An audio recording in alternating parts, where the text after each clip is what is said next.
Почитувани гледачи, добар ден. Дали и колку се почитуваат правата на децата во Македонија? Зошто се почести случаите на педофилија во земјава и како надлежните се справуваат со оваа појава? Ова се дел од прашањата на кои што ќе се обидеме да дадеме одговор во денешното интервју, во кое гостува господинот Драги Змијанац, директор на првата детска амбасада во светот Мегеши. Господине Змијанац, во последно време за жал се почести појавите на педофилија во нашата земја. Дали всушност се работи за пораст на оваа појава или само потранспарентно се зборува за неа во медиумите? Сме размислувале како детска амбасада многу често за ова прашање.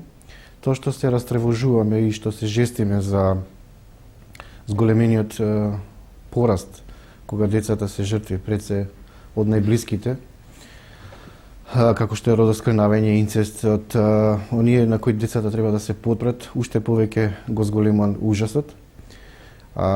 Сметаме дека децата се охрабрени да го пријават насилството и најблиските и го пријавуваат, и ако ништо друго, барем може да се утешиме дека со подигањето на прагот на нетолерантност кон педофилијата и сексуалната злоупотреба на децата и охрабрувањето децата да не молчат и најблиските да не ги обвинуваат децата за тоа што им се случило, сме барем на чекор да оваа табу тема, која порано била молк, тајна во семејството, конечно доби една друга насока, тоа значи дека децата знаат дека има кому да се доверат. Тоа е нашиот СОС телефон за деца и млади 0800 12222.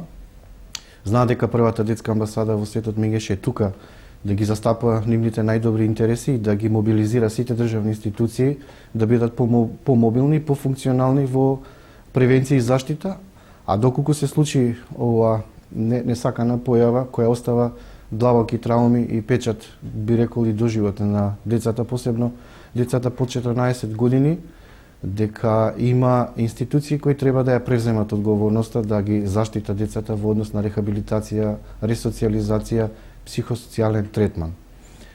Кога веќе ги спомнавме, значи, надлежните институции, колку сте задоволни од мерките кои што тие ги превземаат во насока на сузбивање на ваквата појава и еве конкретно што вие како амбасада можете да направите за да им помогнате во ваквите случаи? Ние веќе 2 години интензивно работиме во однос на подигање на јавната свест да пред се родителите поведат главниот товар и главната одговорност околу превенција и заштита на децата. И затоа одевме со повеќе кампањи од аспект дали денес разговаравте со вашето дете, дали го гушнавте, дали му кажавте колку го сакате.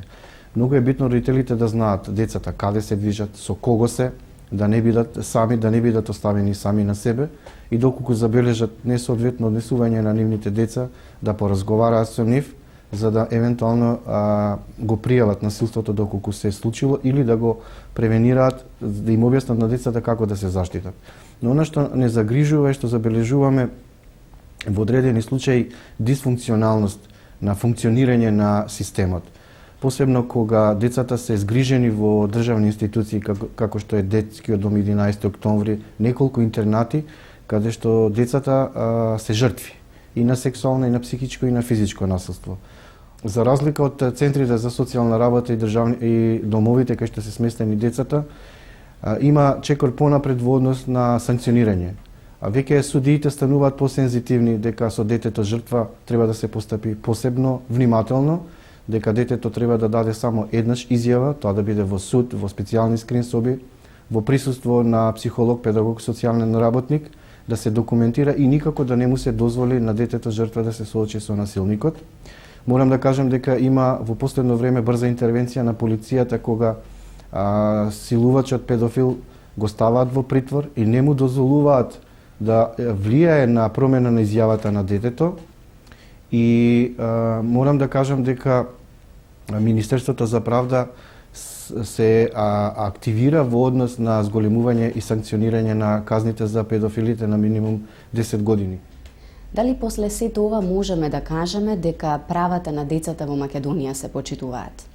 Ние ќе бидеме задоволни кога ќе бидат сите деца вклучени во образованието и кога ќе забележиме дека децата не се злоупотребува нивниот труд, Значи не питачат, не работат тешки физички работи, не чуваат стока, добиток, не продаваат прехранбени производи, се вклучени во задолжителниот основно образовен процес, се дел од образованието, кога Македонија нема да има 200.000 неписмени луѓе кои не завршиле основно образование, а образованието многу често велиме дека е клучен одговор и на сиромаштијата. Морам да ви кажам дека ние секоја година во април сме дел од глобалната кампања за вклучување на сите деца во образование како национални координатори во Македонија. Имаме добиено писмени гаранции и од премиерот на државата господинот Никола Груевски, од председателот на државата Бранко Црвенковски, од градоначалникот на Скопје Трифун Костовски, од група пратеници, од повеќе политички партии и од познати естрадни звезди.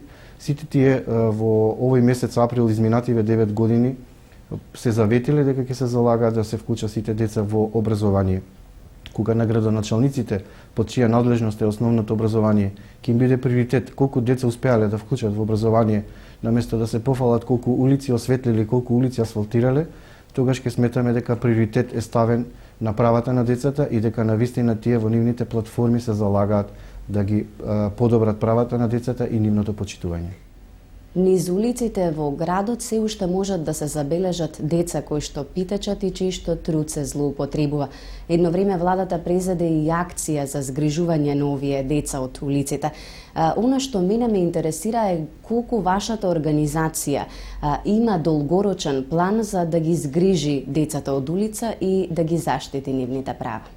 Морам да ви кажам дека во Македонија има секојдневно, катадневно 2000 деца кои се на крстосниците, кои питачат. И тие се најчести жртви на детска проституција, педофилија, сексуална злоупотреба, трговија со деца и детска порнографија.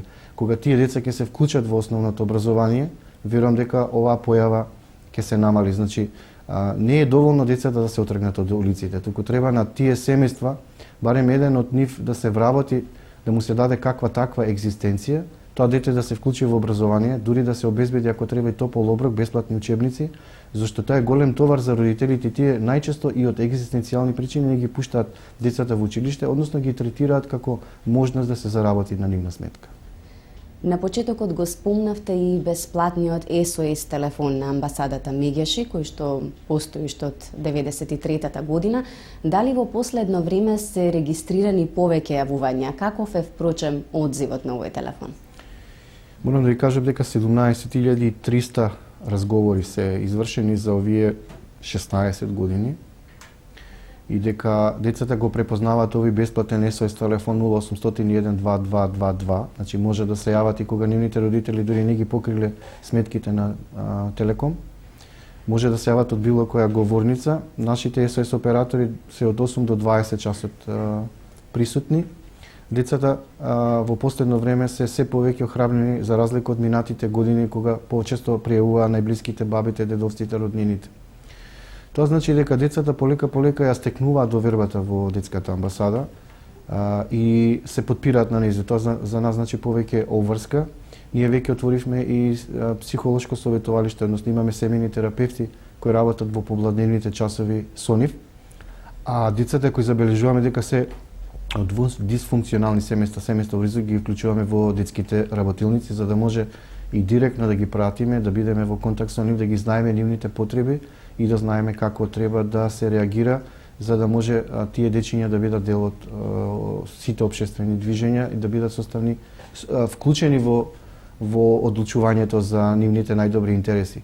Она што морам да го кажам е голем предизвик што оваа година првата детска амбасада во светот Мегеши заедно со неколку граѓански организации од Македонија ќе го подготвува алтернативниот извештај за состојбата со правата на децата, кој треба да го доставиме во ноември во Женева до Комитетот за правата на детето.